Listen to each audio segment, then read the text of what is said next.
Hello everyone, my name is Ben. Welcome to the Soap Thing Project. Joining me today is Dominick of Sir Henry Sundries.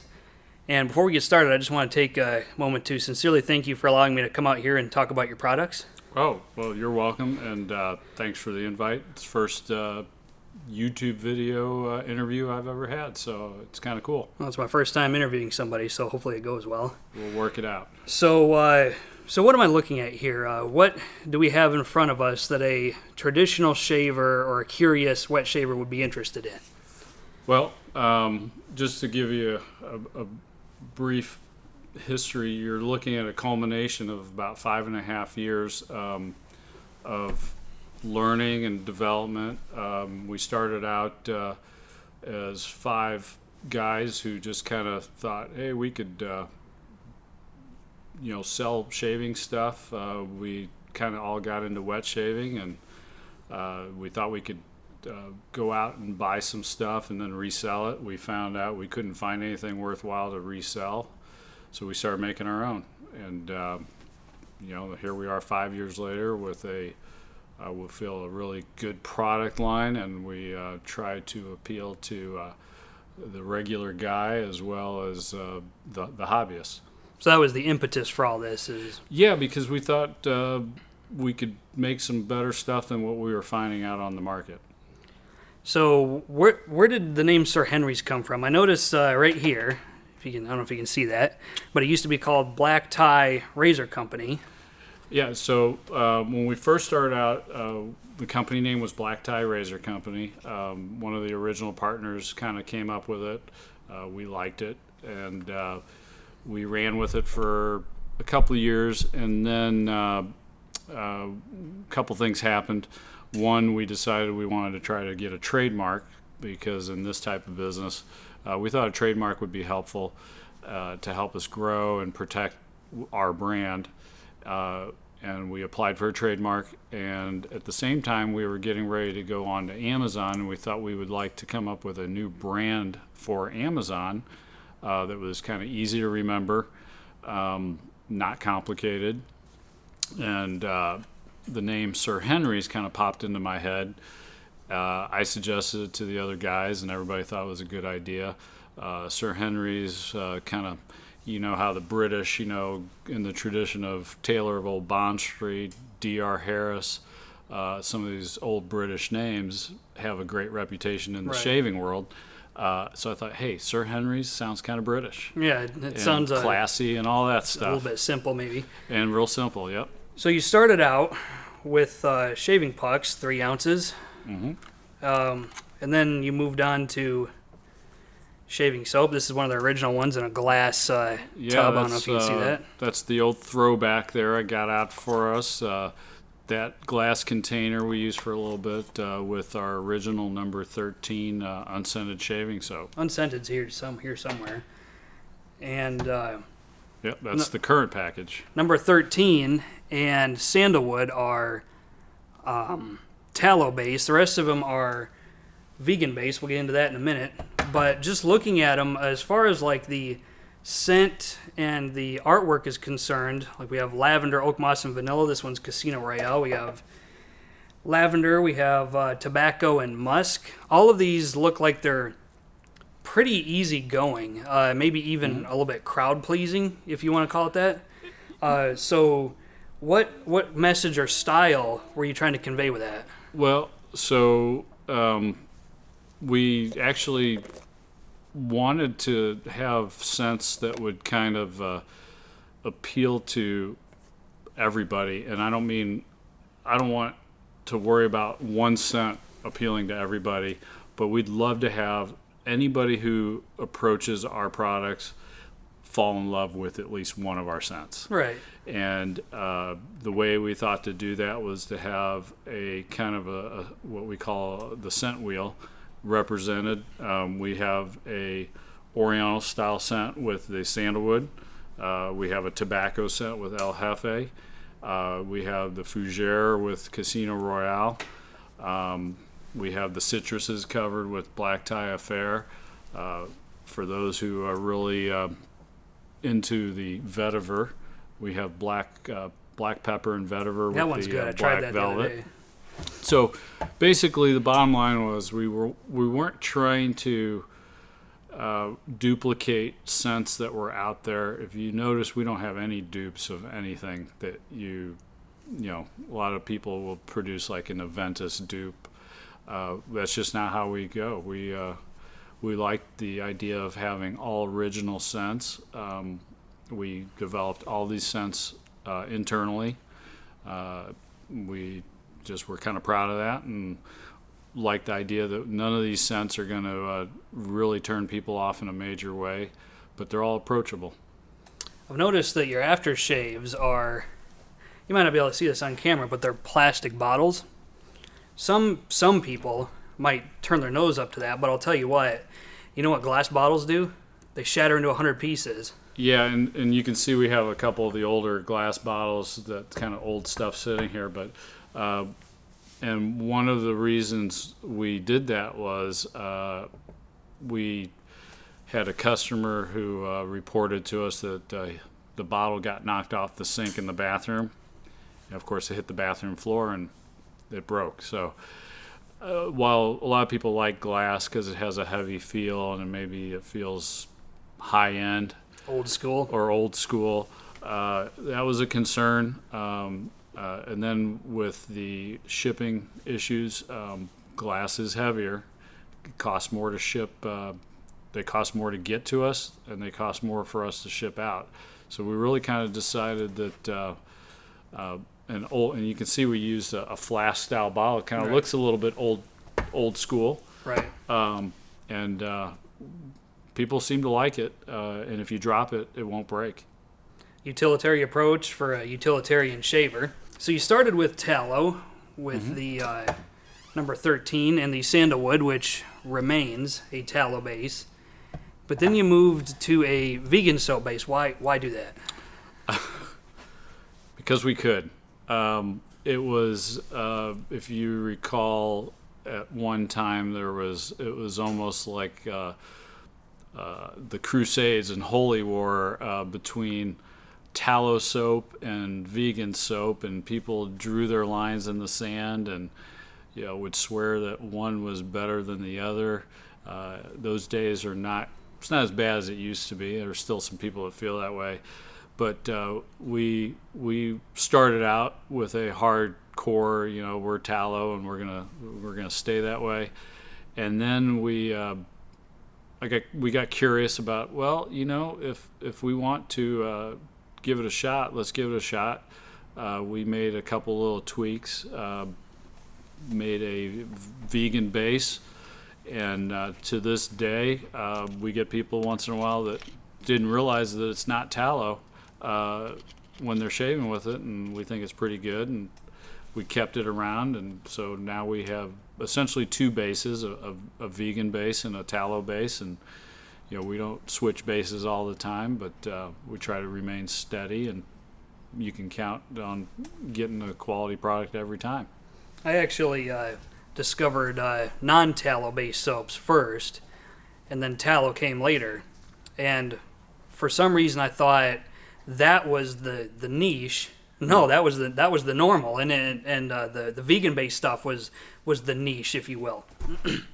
Well, if you're familiar with the European, primarily French soaps, most of your French soaps have been vegan all along. You take Martin de Condre or PDP.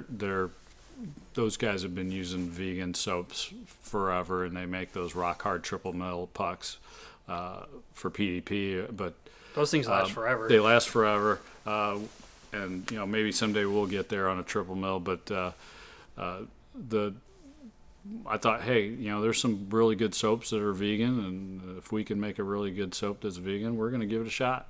And we think we did it. You're good. Go ahead. All right, I'll see you. Man owns and operates a jewelry store here in St. Louis where he sells his soaps in person. So if you want to smell it before you buy it, we're currently located at Romantique Jewelers in Bridgeton, Missouri. So if you live in the greater St. Louis metropolitan area, come on out here if you want to smell them before you buy them. He's got all the all the different flavors that he offers here in the store. So Yeah, it's a good opportunity, and I get to see people, and every once in a while I get people that travel from out of town who are passing through St. Louis. They've purchased our products before, and it's kind of neat to meet customers and friends that have tried our stuff when we ship our stuff all over the place. So what makes your products good for people with sensitivities to fragrance oils or different ingredients? I know that, let me see here, this is their bay rum.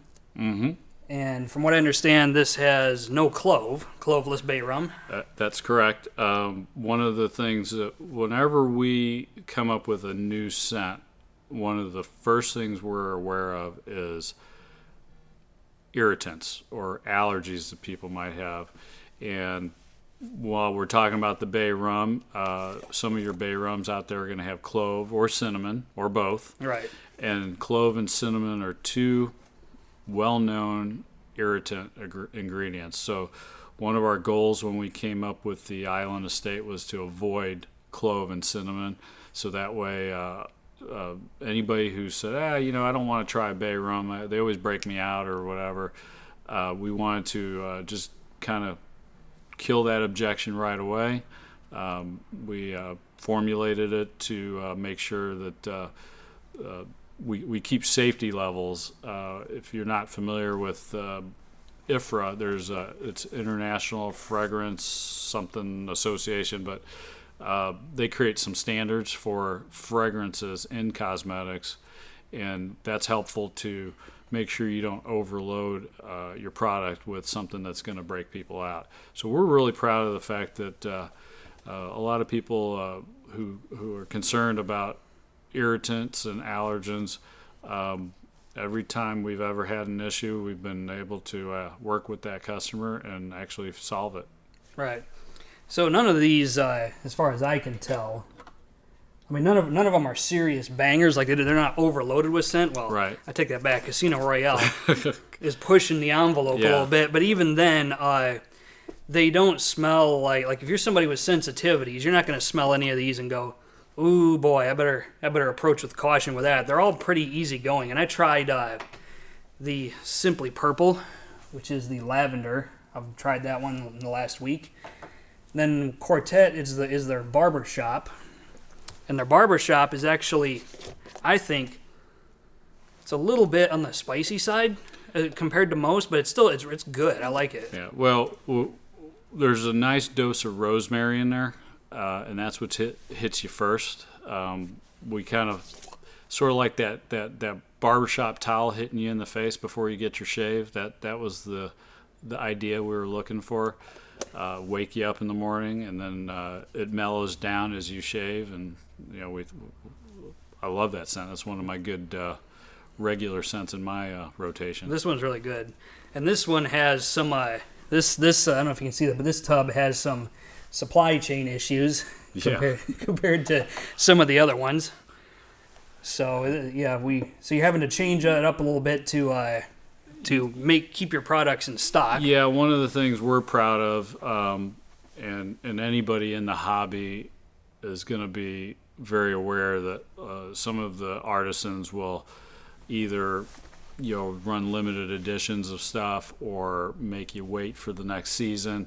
One of the things we pride ourselves on is our full lineup is available all the time. And when right now here in 2021, we're hearing about issues with all kinds of supply chain things. We found out that some of our jar suppliers are running short of product because they don't have the resin material to make the jars. So we're looking for alternatives because we don't want to get in a position where we can't get product to people. And that's why that jar looks a little different. It's a good place to be in.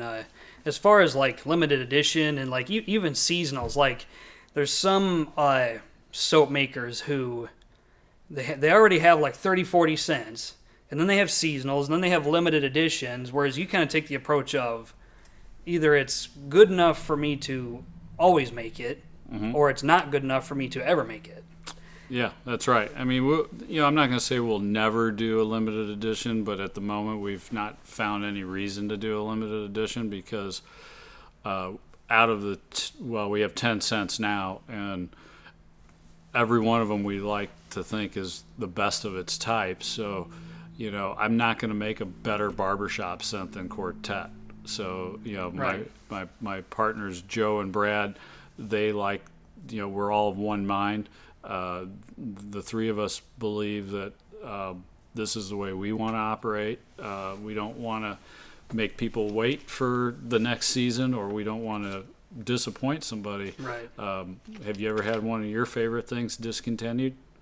All the time. Right. So we have not discontinued any of our scents that we've come up with since we switching over to Sir Henry's, and we're very reluctant to add new stuff because we want it to be really good when we do it.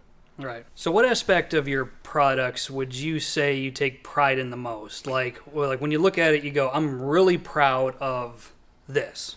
Well, I think overall, what I'm most proud of is when we can get a guy who hates shaving to try our product, and I don't want to say he's going to fall in love with shaving, but how turning it from a chore into a pleasure. That's one of the things I take the most pride from, is when we get that regular guy, tries our products, and he just thinks that all of a sudden he's been doing it wrong for a long time using that can of foam or whatever. That's just really overall what we're the most proud of, or that I am, speaking for the three of us. I think we just like the idea of converting guys, Right. to this way of shaving. And when we get the hobbyists, that's icing on the cake, because you guys in the community are particular, and you've seen a lot of stuff, and if you like our stuff, that means it's probably pretty good. Right. I mean, I think one of the things that's compelling to me about this, if you want to call it a hobby, you can call it that, but it's basically the idea that a lot of people view this stuff as what has been. Like, this is the way people shaved 50 years ago. Mm-hmm. What a lot of people don't know is this never went away. Right. It got less popular for a very long time, and now it's coming back because, I think in part because we're doing a really good job of finding people who don't like shaving and getting them to like shaving. Like Yeah. for a lot of us, I know us hobbyists, it's decompression time. It's aromatherapy. It's whatever you need it to be. But I think this resonates with a more utilitarian shaver as well as the hobbyist. Like, people come in here and they see this stuff and it's relatively simple looking. You could see this being on somebody's bathroom countertop 50 years ago. I mean, with the artwork and the way it looks. I mean, it's not. It doesn't have this crazy artwork that some of them do. It's really subdued in a way, and I think that is to your benefit, because you're probably pulling a lot of people in who've never done this before. Yeah, we're our labels. Our friend Rich designed these labels. He, we wanted to have a consistent brand look, but we didn't want to scream. We didn't want to go cartoony, and just a classic, just straightforward. You look at it, it says shave soap right there. You know what it is. You see the gold shield with the logo. You know who it is. Keeping it simple. So where can your products be purchased? Where are all the different places that people can find your products? We have some stockists listed on our website for retail locations. We also have the ability to, you can buy most all of our product on Amazon. We actually have our own website with all of our product. So those are the three main outlets, retails, Amazon, and our own website. I've seen them off and on the Razor Company. Well, the Razor Company is one of our retailers. You can go there. Pasteur's recently picked up our products, so if you're in New York City, a lot of the guys in the shaving community consider that a mecca. a must-see when they go to New York City. So Past Doors is crazy. yeah, so I've never been there, but I've seen it on yeah, on you, videos. you and it's see like, these whoa. videos and just stacks of shells. I don't know when I'm gonna get to New York, but I'm gonna definitely make it a point to get there when I do go. Not only to see our product up there, but just to get the experience, because like you, I've seen some of the videos, and it's just insane what Leon has up there. It's crazy. It's crazy. So I'll tell you what, before we get out of here, here's what I think I'm going to do. I'm going to pick up a set of this from you, probably. Let's do El Jefe, because I just cannot get over how good this smells. It's actually quite bright, I think. It's a really good execution of tobacco and musk, but I'm going to pick up a scent of this from you, and I'm going to give it away on the Soap Thing Project. How does that sound? Hey, that sounds great. You want to hear a little story about El Jefe and how that came about? Well, do tell. I'm curious. Okay, so El Jefe may have been our third scent we developed, and back at that time, we wanted to do something different, and I knew we wanted to do a tobacco scent, and I looked around. I didn't have any other tobacco scents. One of the things when we go to do something new, I don't really have a bunch of things I compare to. I'll read text descriptions, but I won't smell other stuff because I don't want it to be influenced. Right. So when we decided we wanted to do a tobacco scent, I looked around and I saw tobacco vanilla.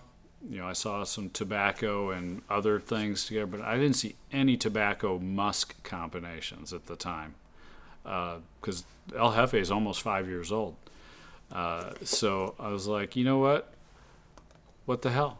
Let's put musk and tobacco together and see how it goes. It turned out pretty good from what I can tell. So that's, it has been refined a little bit since the original El Jefe. One of the things we've done is really kind of developed our own fragrances on a higher level, and El Jefe is a top seller.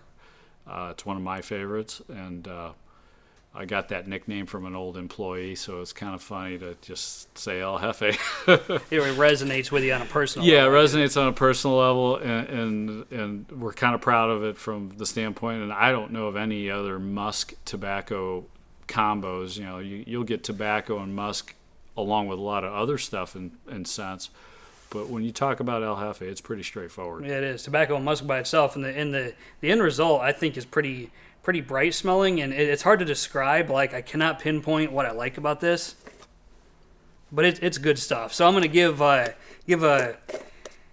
soap and a matching aftershave away here on the Soap Thing Project. And Dominick, thank you for having me out here to do this. Oh, you're welcome. Thank you for taking the time. So Pasteur Pharmacy and Razor Company, maybe some other places. You can get it here at Romantique Jewelers here in Bridgeton, Missouri, and they have a website of their own. So if you have room in your closet or in your bathroom and in your budget for it, come on out and pick up some Sir Henry's. So that'll be the video for today. I want to thank everybody for watching, and until next time, this is Soap Thing telling you, as always, shave like you mean it. Thanks for watching. Bye.